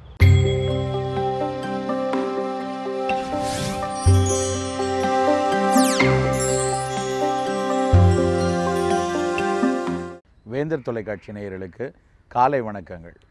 நலம்ங்கிறது வந்து ஒரு பெரிய நம்பிக்கை. நம்ம வந்து நலமாக இருந்தோம்னா நம்மளுடைய அது இளமை பருவமாக இருந்தாலும் சரி, இல்லை முதுமை பருவமாக இருந்தாலும் சரி, சில நேரங்களில் இப்போ பெண்களாக இருக்கிறோம், இப்போ கருத்தரிக்கிற காலம், இல்லைன்னா வந்து பாலூற்றக்கூடிய காலம், மாதவிடாய் சமயத்தில், இப்படி ஒவ்வொரு பருவத்திலையும் நம்ம வந்து அடிப்படை ஆரோக்கியத்தோடு இருக்கிறது வந்து ஒரு மிகப்பெரிய நம்பிக்கையை நமக்கு கொடுக்கும். அந்த காலங்களில் ஏதாவது நோய் குறித்த சவால்கள் வரும்போது நமக்கு அடிப்படை நலம் நல்லா இருந்தால் மட்டும்தான் அந்த நோய்களை எதிர்க்கக்கூடிய ஒரு வலுவை வந்து உடம்பு வந்து பெற்றிருக்கும். அது கொடுக்கக்கூடிய நம்பிக்கை வந்து மனதளவில் நம்ம அந்த நோயை எதிர்ப்பதற்கு நம்மை வந்து தயார்படுத்தி வைத்திருக்கும். அதனால் எப்பொழுதுமே எந்த பருவமாக இருந்தாலும் சரி, அது ஒரு குழந்தை பருவமாக இருந்தாலும் சரி, முதுமை பருவமாக இருந்தாலும் சரி, நலமாக இருக்க வேண்டும்ங்கிற அக்கறை வந்து நமக்கு மிக மிக அடிப்படையான ஒரு விஷயம். ஒரு மனிதன் வந்து ஒரு நல்ல படித்து ஒரு அறிவாளியாக இருக்கணும், இல்லை ஒரு நல்ல வேலைக்கு போகணும், இல்லை நல்ல பொருளீட்ட வேண்டும், இல்லை ஒரு நல்ல மனிதனாக ஒரு நல்ல ஒரு அறம் சார்ந்த மனிதனாக வாழ வேண்டுங்கிறதெல்லாம் ஒவ்வொரு விஷயத்துலையும் நாம் கொடுக்கக்கூடிய அக்கறைகள் வந்து நலமான ஒரு வாழ்வு வாழணுங்கிறதுலையும் ரொம்ப ரொம்ப அவசியமான ஒரு விஷயம். நம்ம தமிழ் சமூகம் வந்து அதனால தான் வந்து நலம் குறித்த அக்கறையை எல்லா இடங்களிலும், நம்மளுடைய பண்பாடு சார்ந்த விழாக்களாக இருந்தாலும் சரி, நம்மளுடைய ஒவ்வொரு வீட்டில் நடக்கக்கூடிய விசேஷங்களாக இருந்தாலும் சரி, எல்லா இடத்துலையும் இந்த நலம் குறித்த அக்கறைகள் வந்து ஒளிந்து இருக்கும். அதை தனியாக வந்து இந்த மருந்து சாப்பிடு, இந்த மாத்திரை சாப்பிடு, இந்த கஷாயம் குடி, இப்படிலாம் ஒன்றும் சொல்லாமல் ஒவ்வொரு விசேஷங்களோட ஒவ்வொரு வாழ்க்கையினுடைய ஒவ்வொரு பருவ காலங்களை ஒட்டி எல்லாவற்றிலையும் இந்த நலம்ங்கிற ஒரு விஷயத்தை வந்து அடித்தளமாக வச்சு தான் வந்து நிறைய விஷயங்களை சொல்லியிருக்காங்க. இந்த காலத்தில் இந்த உணவை சாப்பிடு, மழை பெஞ்சதுன்னா தூதுவளை ரசம் வச்சு சாப்பிடு, வெயில் அடிக்குது வெள்ளை பூசணிக்காய் கூட்டு வச்சு சாப்பிடு, இப்படி சொல்கிறதா இருக்கட்டும்.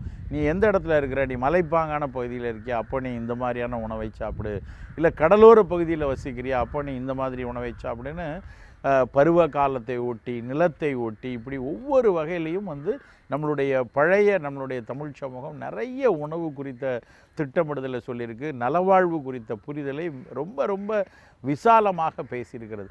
அதனால் அந்த விஷயங்களை நாம் வந்து தொலைச்சிடாமல் அதை கொஞ்சம் உற்று நோக்கி இன்றைய அறிவியலை வைத்தும் அதை பார்த்து, ஏன்னா நம்ம வந்து மொத்தமாக எல்லா பழைய விஷயங்களும், பாரம்பரிய விஷயங்களும், பண்பாட்டு விஷயங்களையும் அப்படியே ஏற்றுக்கொள்ளக்கூடியதுன்னு மட்டும் நம்ம சொல்லிட முடியாது.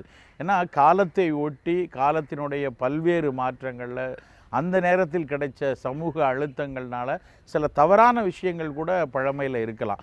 இன்றைய அறிவியலை நாம் அதற்கு பயன்படுத்தி கொள்ளணும். இன்றைய அறிவியல் புரிதலை வச்சு இது வந்து முழுமையாக எந்தவித பாரபட்சமும் இல்லாத ஒரு நல புரிதலா அப்படின்னு தெரிஞ்சு அதை ஏற்றுக்கொள்ள வேண்டியது நம்மளுடைய அடிப்படை கடமை. அப்படி ஒரு விஷயத்தில் பார்த்திங்கன்னா, குழந்தைகளுக்கான மாந்தம் அப்படிங்கிற ஒரு முக்கியமான ஒரு நல புரிதல் வந்து அன்றைக்கி நிறைய பேசப்பட்ட ஒரு விஷயம். இன்றைக்கி வந்து அந்த சொல்லே நிறைய பேர் மறந்துட்டாங்க. மாந்தமா அப்படின்னா என்ன அப்படின்னு ஒரு கேட்கக்கூடிய தாய்மார்கள் இன்றைக்கி நிறைய இருக்காங்க. மாந்தம் அப்படிங்கிறது சாதாரணமாக வாழ்க்கை ரொம்ப வழக்கில் சொல்லுவாங்க, மப்பு மந்தாரமாக இருக்குது அப்படின்னு சொல்லி, ஒரு மழை வர மாதிரி இருக்குது ஆனால் வருமானு தெரியல, ஒரு மூடாக்காக இருக்குது, மேகமூட்டமாக இருக்குது அப்படிங்கிறது வந்து வானம் ரொம்ப மப்பு மந்தாரமாக இருக்குது அப்படின்னு. இந்த ஒரு விஷயத்துக்கு பின்னாடி இருக்கிற என்ன அர்த்தமோ அதே மாதிரி தான் மாந்தம்ங்கிற சொல்லுக்கு பின்னாடி ரொம்ப வயிறில் வந்து ஒரு நல்ல ஜீரணமான ஒரு தன்மை இல்லாமல், கழிதல் வந்து சீரணித்து நல்ல ஒரு கழிதல் இல்லாமல், சில நேரங்களில் ஒரு செரியாமையும், சில நேரத்தில் ஒரு எதுக்களிப்பும், சில நேரங்களில் வந்து அஜீரணமாக இருக்கிறதும், சில நேரத்தில் வந்து லேசாக வயிற்று உப்புசமும், சில நேரங்களில் நல்ல பேதியாரதும், பேதியார தன்மையில் கூட சில நேரத்தில் வந்து சாப்பிட்ட உணவு துணுக்குகள் அப்படியே வர்றது, சளி மாதிரி கலந்து வரக்கூடியது, சீதம் வர்றது, இப்படி எல்லாமே கலந்த ஒரு விஷயம்தான் வந்து மாந்தம், மாந்த கழிச்சல், சரியாமை, இந்த மாதிரி விஷயங்கள்லாம்.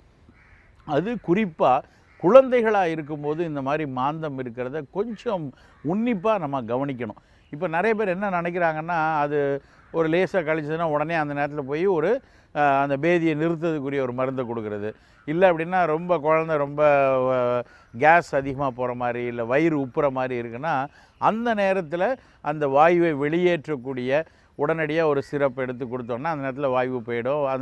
அந்த நிமிஷம் அதை மறந்துட்டு அதுக்கப்புறம் அப்படியே இருப்பாங்க. ஆனால் பழைய சித்த மருத்துவத்தில், தமிழ் மருத்துவத்தில் இந்த மாந்தம் அப்படிங்கிற விஷயத்தை ரொம்ப உன்னிப்பாக கவனிக்க சொல்லியிருக்காங்க. ஏன்னா மாந்தத்தை நாம் சரியாக கவனிக்காமல் விட்டுட்டோம் அப்படின்னா அது வருங்காலத்தில் கணையாக மாறி அந்த குழந்தைக்கு எப்போவுமே ஒரு சுகவீனத்தை கொடுக்கும். அதனால் மாந்தத்தை எப்பொழுதும் முழுமையாக சரியாக்கணும் அப்படிங்கிற ஒரு முக்கியமான அறிவுறுத்தலை அன்றைக்கி சொல்லியிருக்காங்க. அப்படி அந்த மாந்தத்தை நம்ம வராமல் தடுக்கணும் அப்படின்னா குழந்தைக்கு 1 வயசுலேருந்து 3 வயசு வரைக்கும் மாந்தம் வரும்னு சொல்லியிருக்காங்க. அப்போ அந்த மாதிரி அஜீரணம் வந்ததுக்கப்புறம் மட்டும் இல்லை மலை வந்து ரொம்ப அடிக்கடி கழிஞ்சிக்கிட்டே இருந்தால் மட்டும் அந்த நேரத்தில் நம்ம மருத்துவம் பண்ணுறது மட்டும் ஒரு புத்திசாலித்தனம் கிடையாது. இன்னும் சொல்லப்போனால் என்ன சொல்லியிருக்காங்கன்னா, அந்த தாய் கருவுற்று இருக்கும் பொழுதே அவங்க வந்து குழந்தைக்கு மாந்தம் வராமல் இருக்கிற அளவுக்கு உணவு பழக்க வழக்கம் அந்த கருவுற்ற தாய்க்கே இருக்கணும் அப்படின்னு சொல்லியிருக்காங்க. அது முதல்ல எல்லோரும் என்ன சொன்னாங்கன்னா, இதெல்லாம் வந்து தவறான புரிதல், கருவுற்று இருக்கிற நேரத்தில் சாப்பிட்ற விஷயத்துக்கும் குழந்தைக்கு மாந்தம் வர்றதுக்கும் என்னங்க சம்பந்தம் அப்படின்னு முதல்ல வந்து ஒரு தவறாக சொல்லிகிட்டு இருந்தாங்க. ஆனால் இன்றைய அறிவியல் என்ன சொல்லுது அப்படின்னா, இப்போ ஒரு உதாரணத்துக்கு என்ன சொல்லுவாங்கன்னா, தாய் பிள்ளைத்தாச்சி பொண்ணு ஒரு 5 மாதம் 6 மாதம் கருத்தரிச்சிருக்க பொண்ணு, அந்த பொண்ணு அடிக்கடி நிலக்கடலை சாப்பிடக்கூடாது அப்படின்னு நம்ம ஊரில் ஒரு பழக்கம் உண்டு. நிறைய நிலக்கடலை சாப்பிட்டாங்க அப்படின்னா அந்த கடலை வந்து அஜீரணத்தை அந்த தாய்க்கு கொடுக்கும் அப்படிங்கிற ஒரு விஷயம் வந்து அன்றைக்கி ரொம்ப வலியுறுத்தி சொல்லியிருக்காங்க. அது வந்து வெறும் அஜீரணம் அப்படின்னு தான் அன்றைக்கி பார்க்கப்பட்டுச்சு. ஆனால் இன்றைய அறிவியல் என்ன சொல்லுதுன்னா, அந்த தாய் கருவுற்று இருக்கும் பொழுது அந்த நிலக்கடலை சாப்பிட்டு அதில் வந்து இம்யூனோகுளோபுலின் இ அப்படின்னு சொல்லுவாங்க, ஐஜி லெவல் அந்த தாய்க்கு வந்து அதிகமாக இருந்து அந்த கருவுற்ற தாய்க்கு அதிகமாக இருந்ததுன்னா குழந்தை பிறந்ததுக்கப்புறம் அந்த குழந்தையினுடைய இரத்தத்தில் அந்த மாற்றங்கள் ஏற்பட்டு அதனால் ஒரு அலர்ஜிக் மாந்த கழிச்சல் ஏற்படுறதுக்கான வாய்ப்பு மிக அதிகம்.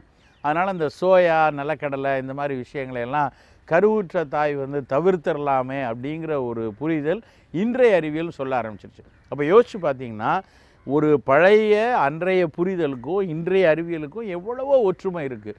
அப்படி நம்ம வந்து மாந்தம் வரக்கூடாதுன்னு நினச்சா நாம் வந்து அந்த கருவுற்ற தாய் சில பத்தியங்களை கடைப்பிடிச்சு தான் ஆகணும்.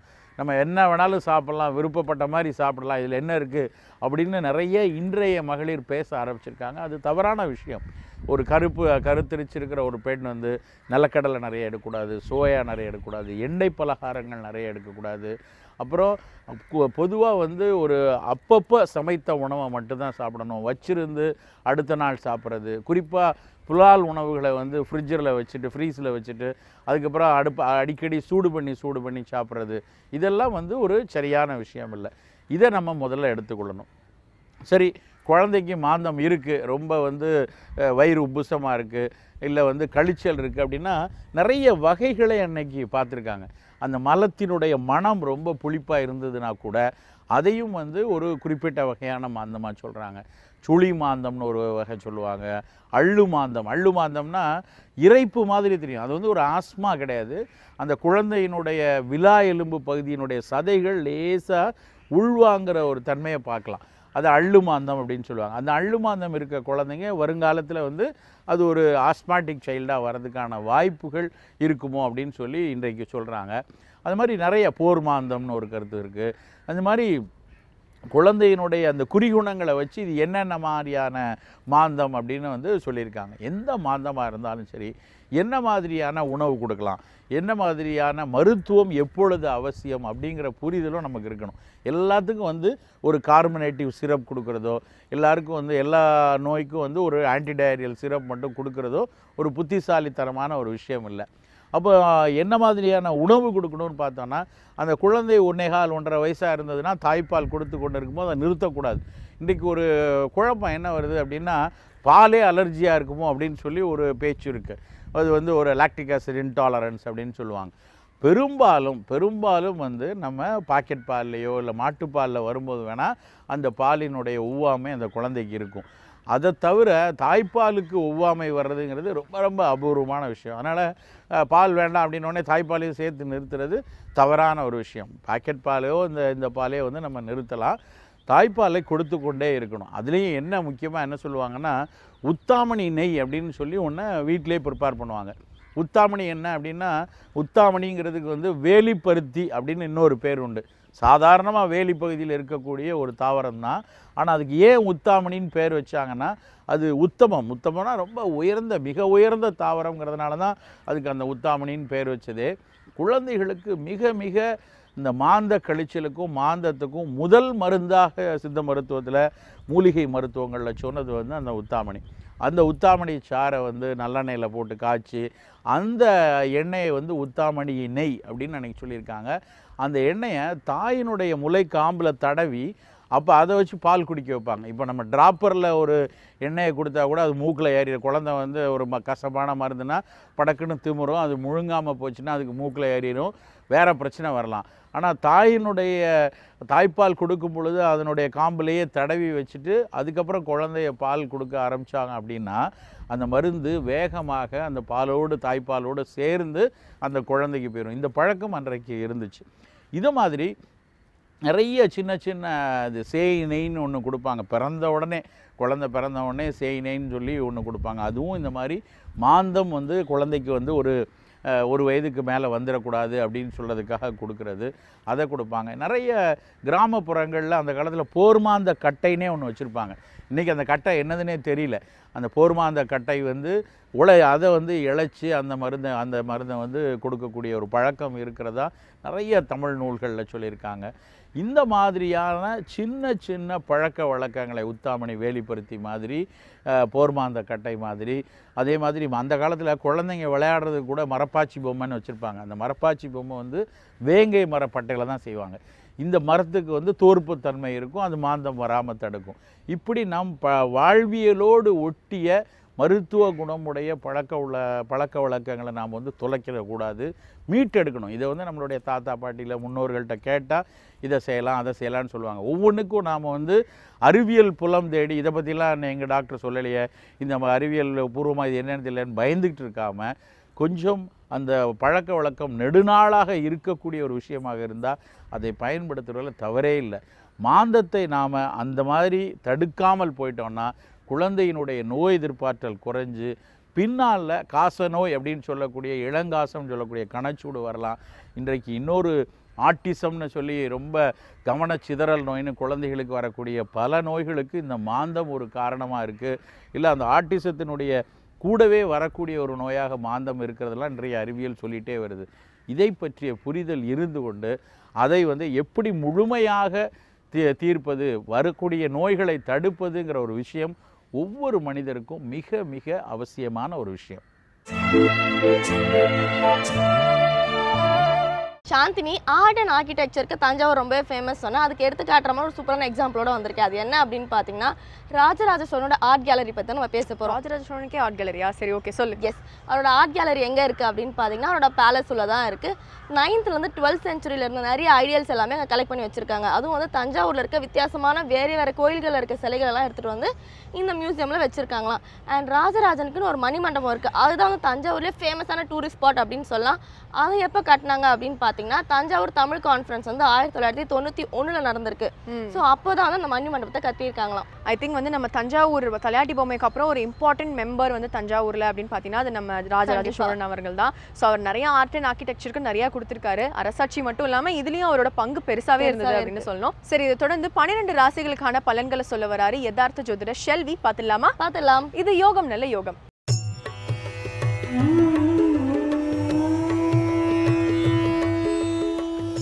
வேந்தர் டிவி நேயர்களுக்கு அனைவருக்கும் இனிய காலை வணக்கம். யோகம் நல்ல யோகம் நிகழ்ச்சியின் மூலியமாக ஒவ்வொரு நாளும் அவர்களுக்கு உண்டான தினப்பலன்களை பார்த்து கொண்டு வருகின்றோம். இன்றைய நாளானது பார்த்தீர்கள் என்றால் 25ஆம் தேதி 5வது மாதம் 2015ஆம் ஆண்டு வைகாசி மாதம் 11ஆம் நாள் திங்கட்கிழமை. மேஷம் முதல் மீனம் வரை உள்ள ராசி நேயர்களுடைய தினப்பலன்களை பார்ப்போமாக. முதலாவதாக பார்க்கக்கூடிய ராசியானது மேஷ ராசி. உத்தியோகத்தில் வாக்குஸ்தானத்திலாம் கிரக சந்தாரங்கள் மிக அற்புதமாக உள்ளதனால் பெரிய அளவு அனுகூலமும் சந்தோஷ அமைப்பும் காணப்படுகிறது. எடுத்த காரியத்தில் ஜெயமும் அனுகூலம் காணப்படக்கூடிய இந்த நாளில் ஒரே ஒரு விஷயத்தில் கவனமாக இருக்க வேண்டும்.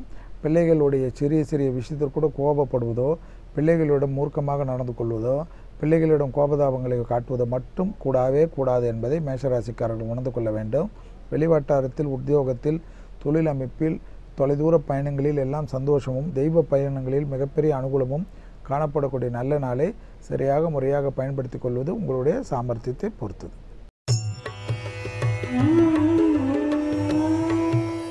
அடுத்ததாக பார்க்கக்கூடிய ராசிக்காரர்கள் ரிஷப ராசிக்காரர்கள். ஏற்கனவே கிரக சஞ்சாரங்கள், சூரியன் செவ்வாயுடைய ஆதிக்கங்கள்லாம் உங்கள் கிரக சஞ்சாரத்தில் உங்களுடைய ராசிநாதனிலே வீட்டிருப்பதனால் ஒரு விஷயத்தில் மிக கவனமாக இருக்க வேண்டும். இரத்த பந்த உறவுகளுக்கும் உங்களுக்கும் வாக்குவாதங்கள் இல்லாமல் இருப்பதுடன் குடும்பத்தில் உள்ள பெற்றோர் பெரியோர் உடல்நிலைக்கு அதிக முக்கியத்துவம் கொடுக்க வேண்டும். ஏற்கனவே சனியின் சஞ்சாரம் 7ஆம் இடத்தில் இருப்பதனால் துணை அல்லது துணைவியாருடன் சிறு வாக்குவாதங்கள் கூட பெரிய அளவு மன கஷ்டத்தையும் குடும்பத்தில் பிரிவெல்லாம் ஏற்படுத்திவிடும்.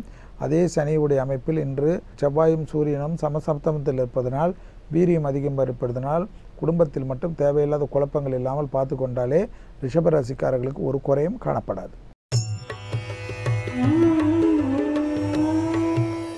அடுத்ததாக நாம் பார்க்கக்கூடிய ராசிக்காரர்கள் மிதுன ராசிக்காரர்கள். எடுத்த காரியத்தில் மிக அற்புதமான அமைப்பை ஏற்படுத்தி தரும். தொலைதூர செய்திகள் நன்மைகள் ஏற்படுத்தி தரும். மனதில் காணப்பட்டிருந்த சஞ்சலங்கள் நிவர்த்தி ஏற்படக்கூடிய நல்ல நாள். கொடுக்கல் வாங்கல் பிரச்சனைகள் பரிபூர்ண நிவர்த்தி ஏற்படக்கூடிய நாள். தொலைதூர செய்திகள், பயணங்கள், உத்தரவாதம் ஏற்படக்கூடிய நாள். புதிய ஒரு அறிமுகங்களால் பழைய கஷ்டங்கள் பைசல் ஆகும் என்ற நம்பிக்கை நிச்சயமாக ஏற்படும். அடுத்ததாக நாம் பார்க்கக்கூடிய ராசிக்காரர்கள் கடக ராசிக்காரர்கள். வாக்குஸ்தானத்தில் மட்டும் மிக கவனமாக இருக்க வேண்டும். அது வெளி வட்டாரமாக இருக்கட்டும், உத்தியோகமாக இருக்கட்டும், தொழிலாக இருக்கட்டும், குடும்பமாக இருக்கட்டும், தேவையில்லாத வாக்குஸ்தானத்தில் மட்டும் கூடாத வார்த்தைகள் கூடவே கூடாது. லாபம், அனுகூலம், உத்தியோக மேன்மை, அரசாங்கத்தில் இருப்பவர்கள், அரசு துறையில் இருப்பவர்கள் உயர்ந்த நிலைமைக்கு வருவதற்குண்டான சாத்தியக்கூறெல்லாம் காணப்படுகிறது. சரியாக பயன்படுத்தி கொள்ளுங்கள்.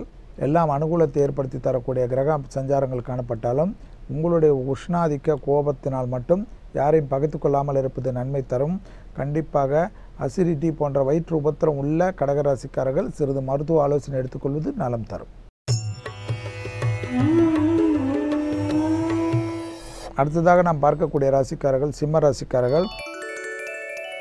சிம்ம ராசிக்காரர்களுக்கு இன்றைய நாளில் கண்டிப்பாக வெளிவட்டாரம் அனுகூலங்கள் எல்லாம் சந்தோஷ அமைப்பை காணப்பட்டாலும் குடுக்கல் வாங்கல் விஷயத்தில் மட்டும் மிக மிக கவனமாக இருக்க வேண்டும்.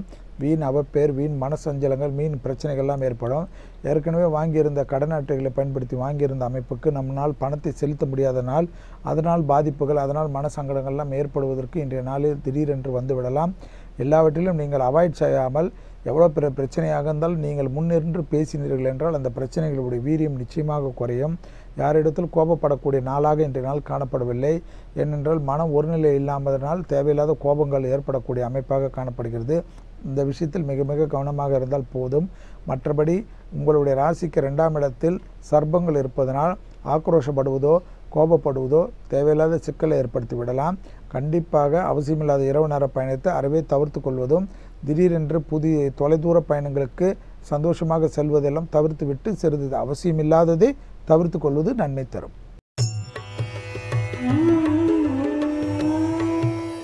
அடுத்ததாக நாம் பார்க்கக்கூடிய ராசிக்காரர்கள் கன்னியா ராசிக்காரர்கள். கன்னியா ராசிக்காரர்களுக்கு வெளிவட்டாரம், உத்தியோகம் எல்லாம் அனுகூலத்தை காணப்பட்டாலும் கண்டிப்பாக செலவுகள் இன்று அதிகமாக காணப்படும். அந்த செலவு செய்துவிட்டு பிறகு புலம்புவது எதற்காகவோ தேவையில்லாத செலவுகளை அறவே தவிர்த்து கொள்வது நன்மை தரும் என்பதை கன்னியாராசிக்காரர்கள் உணர்ந்து கொள்ள வேண்டும். அவசியமற்ற செலவுக்காக உணர்ச்சி வசப்படுவதெல்லாம் வேணவே வேண்டாம். யாருக்கும் கொடுக்கல் வாங்கல் வேண்டாம். சிலர் உங்களை மெச்சுவதற்காக பேசுவதை நம்பி முழுவதுமாக பணத்தை கொடுத்துவிட்டு பிறகு வருத்தப்படுவது, ஏமாந்து விட்டோம் என்று புலம்புவதெல்லாம் வேண்டாம். எனவே பண விஷயத்தில் மிக கவனம். புதிய அறிமுகங்களில் கவனம். யாரிடத்தில் உங்களை பெருமையாக பேசுபவர்களிடம் மிக மிக கவனம்.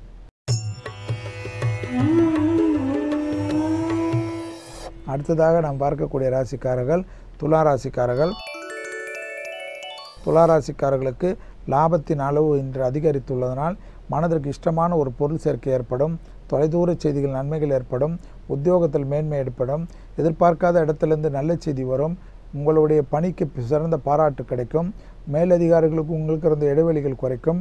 அரசு துறையினர் சார்ந்தவர்களுக்கு பெரிய அளவுக்கு அனுகூலமும் புதிய பிராப்தமும் புதிய பொறுப்புகள் வருவதற்குண்டான சாத்தியக்கூறல் காணப்படும். தொலைதூர செய்திகள் நன்மைகள் அனுகூலங்கள் காணப்படுவதனால் துளாராசிக்காரர்கள் கண்டிப்பாக இன்றைய நாளில் ஒரு நல்ல விஷயம் செய்வதற்குண்டான முயற்சி வெற்றி திருவினையாக்கும். அடுத்ததாக நாம் பார்க்கக்கூடிய ராசிக்காரர்கள் விருச்சக ராசிக்காரர்கள். உத்தியோகத்தில் ஏற்றம், எதிர்பார்க்காத இடம், புதிய ஒப்பந்தங்கள் ஏற்படுவது, வியாபாரத்திலிருந்து ஒரு அபிவிருத்தி ஏற்படுவது எல்லாம் அனுகூலத்தை ஏற்படுத்தி தரக்கூடிய அமைப்பாக காணப்பட்டாலும் துணை அல்லது துணைவியாருடன் மட்டும் வாக்குவாதம் வேண்டாம்.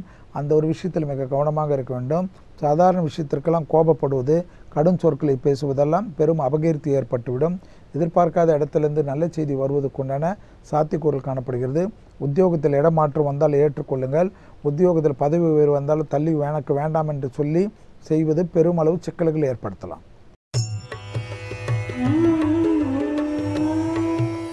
அடுத்ததாக நாம் பார்க்கக்கூடிய ராசிக்காரர்கள் தனுசு ராசிக்காரர்கள். எல்லா விஷயத்திலும் ஒரு கவனம். குறிப்பாக குடும்பத்தில் உள்ள பெற்றோர் பெரியோர் உடல்நிலைக்கு அதிக முக்கியத்துவம் கொடுப்பதுடன் அவர்களுடன் வாக்குவாதம் வேண்டாம். இரத்த பந்த உறவுகளுக்கு உங்களுக்கு வாக்குவாதங்கள் பெரும் அளவு கஷ்டத்தையும் மனசங்கடத்தையும் தீராத பழிப்பாவத்தை ஏற்படுத்திவிடும். எல்லாத்திற்கும் ஒரு விதமான உணர்ச்சி வசப்படுவதோ தான் என்ற எண்ணம் கொள்வதோ என்று வேண்டவே வேண்டாம். புதிய அறிமுகங்களோ ஏற்கனவே அறிமுகமாகிற விஷயத்திலோ சிலர் உங்களுக்கு கடுமையான ஒரு தீங்கு நிலைவைக்கக்கூடிய நாளாக காணப்படுகிறதுனால் எந்த ஒரு கையெழுத்திடுவதற்கு முன்பாக யாரை பற்றி ஃபோனில் பேசுகின்ற சமயத்தில் கூட நிதானத்துடன் பேசுவதே தனுசு ராசிக்காரர்களுக்கு நன்மை தரும். கண்டிப்பாக ஒருவித எச்சரிக்கையுடன் இருக்கக்கூடிய காலம். குடும்பத்தில் உள்ள பெற்றோருடைய தேக ஆரோக்கியத்தில் சிறு குறைபாடும் அலட்சியப்படுத்துவது பிறகு நிரந்தர வருத்தமாகிவிடும் என்பதை நினைவில் வைத்துக் கொள்ளுங்கள். அடுத்ததாக நாம் பார்க்கக்கூடிய ராசிக்காரர்கள் மகர ராசிக்காரர்கள். மகர ராசிக்காரர்களுக்கு உத்தியோகம், தொழில் அமைப்பு எல்லாம் அனுகூலத்தை காணப்பட்டாலும் வயிற்று உபத்திரம் உள்ளவர்கள் மிக மிக கவனமாக இருக்குவதும் கர்ப்பஸ்திரிகள் சிறிது எச்சரிக்கையுடன் இருப்பதும் மிக மிக முக்கியம் என்பதை ஞாபகத்தில் வைத்துக் கொள்ளுங்கள். சனியின் சஞ்சாரம் மிக அற்புதமாக இருப்பதனால் பணப்பறவையில் கொடுக்கல் வாங்கலில் ஒரு குறையும் காணப்படவில்லை. தொழிலில் நல்ல முன்னேற்றம், வியாபாரத்தில் அபிவிருத்திக்கெல்லாம் ஒரு குறையும் காணப்படவில்லை. சந்திராஷ்டமம் இருப்பதனால் தேவையில்லாத இன்று சிறிய வாக்குவாதங்கள் கூட அறவே தவிர்த்து கொள்ளுங்கள். எப்பொழுதும் தேன் தழுவிய வார்த்தை பேசக்கூடிய நீங்கள் இன்றும் அதே மாதிரி பேசுவதே நன்மை தரும். அடுத்ததாக நாம் பார்க்கக்கூடிய ராசிக்காரர்கள் கும்பராசிக்காரர்கள். உத்தியோகத்தில் மேன்மை ஏற்படக்கூடிய நல்ல நாளாக காணப்படுகிறது.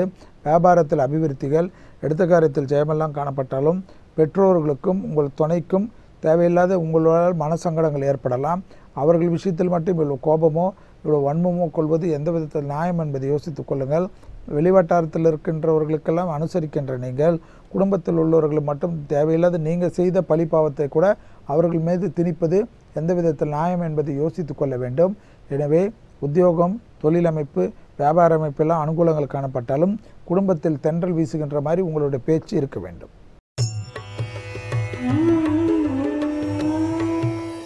அடுத்ததாக நாம் பார்க்கக்கூடிய ராசிக்காரர்கள் மீன ராசிக்காரர்கள். தைரியம், தன்னம்பிக்கை வளரக்கூடிய நாள். சுபகாரிய பிராப்தங்கள் கண்டிப்பாக மேலோங்கக்கூடிய நாள். புதிய வரவுகள் குடும்பத்தில் சந்தோஷத்தையும் ஆனந்தத்தையும் ஏற்படுத்துவதும், திருமண தடைகள் பரிபூர்ண நிவர்த்திகளும், எடுத்த காரியத்தில் ஜெயமும் அனுகூலம் காணப்படுவதும், தொலைதூர செய்திகள் நன்மைகள் ஒன்றன் பின் ஒன்றாக வருவதற்குண்டான சாத்தியக்கூறுகளும், தைரியமாக வெற்றிகளை முறியடிப்பதும், அரசு காரியங்கள் ஜெயம் ஏற்படுவதும், வழக்கு சட்ட சிக்கலுக்கு உங்களுக்கு ஏற்றவாறு மாறுவதும், சந்தோஷத்தையும் அனுகூலத்தையும் பெற்றுத்தரக்கூடிய நாளாகவே காணப்படுவதை சரியாக முறையாக பயன்படுத்தி கொள்ளுங்கள். மீண்டும் நாளை யோகம் நல்ல யோகம் நிகழ்ச்சியின் மூலமாக சந்திப்பதில் மகிழ்ச்சி அடைகின்றேன். நன்றி, வணக்கம். ஸோ பிரீத்தி, இன்னைக்கு தஞ்சாவூரோட சிறப்புகள்லாம் பார்த்தோம் இல்லையா? அதில் வந்து முக்கியமாக வந்து தஞ்சாவூர் தலையாட்டி பொம்மையை யாராலுமே மறக்கவே முடியாது. கண்டிப்பாக அது வந்து ஆட்டி விட்டுனா அப்படியே ஆடிட்டே இருக்கும். அது பார்க்கவே ரொம்ப ஜாலியாக இருக்கும். சின்ன வயசுலாம் ஃபுல் மண்ணில் செஞ்சுருப்பாங்க தலையாட்டி பொம்மை. அண்ட் வந்து ஒரே ஒரு குச்சியில் தான் அது நிற்கும். ஒரே ஒரு குச்சியில்னா கம்பியில் தான் யூஸ் பண்ணியிருப்பாங்க. சுற்றி வந்து மண்ணோ உட்டோ அந்த மாதிரி இதில் செஞ்சுருப்பாங்க. அண்ட் வந்து சொப்பு சாமான் நிறையா கிடைக்கும். நிறையா உட்டனில் வந்து குழந்தைங்களுக்கு அழகழகாக சொப்பு சாமான்லாம் செஞ்சு வச்சுருப்பாங்க. ஷார்ட்னர்லேயே வந்து எலிஃபென்ட் மாதிரி அந்த மாதிரிலாம் ரொம்ப அழகாக இருந்தது. நான் ஒரு தடவை போயிருக்கும்போது பார்த்தேன், ரொம்பவே அழகாக இருந்தது. அண்ட் இன்னொன்று வந்து பெயிண்டிங்ஸ், அவங்களோட பெயிண்டிங்ஸ்க்கு வந்து ஈடுணையே இல்லை அப்படின்னு சொல்லலாம். நார்மலாக எல்லா ஆர்டிஸ்ட்டுமே வந்து நேராக தான் வரைவாங்க. பட் இவங்க அப்படியே திருப்பி ஒரு ஆள் எப்படி பார்ப்பாங்களோ அது மாதிரி ரிவர்ஸில் வரைவாங்களாம். ஸோ இந்த ஒரு டெக்னிக்கும் நான் கேள்விப்பட்டேன். ஸோ ரொம்பவே வித்தியாசமாக இருக்குல்ல? கண்டிப்பா. அண்ட் என்கிட்டயே ஒரு பாயிண்ட் இருக்கு சாந்தினி. கண்டிப்பா நான் சொன்னா கிண்டல் பண்ணுவேன். ஆனால் எக்ஸாக்ட்லி என்னன்னா பாத்தீங்கன்னா வந்து தஞ்சாவூர்ல வந்து ரைஸ் பவுல் ஆஃப் தமிழ்நாடுன்னு சொன்னா இல்லையா? ஆனா என்ன ரைஸ் ரொம்ப ஃபேமஸ் அப்படின்னு பாத்தீங்கன்னா ஜீரக சம்பா ரைஸ். இந்த ரைஸ்ல வந்து அவங்க பிரியாணி கூட அந்த ரைஸ் தான் யூஸ் பண்ணிட்டு இருப்பாங்க. ஏன்னா அதான் ரொம்ப ஹெல்தி அப்படின்ற மாதிரி அவங்க ஃபாலோ பண்ணிட்டு இருக்காங்களாம். அண்ட் தொடர்ந்து வந்து நிறைய இடங்கள்ல தஞ்சாவூர் சுற்றி நிறைய இடங்கள்ல வந்து நீ சொன்ன இந்த ஜீரக சம்பா ரைஸ் தான் சாதாரண சாப்பாட்டுக்கும் சரி பிரியாணிக்கும் சரி யூஸ் பண்ணுவாங்க.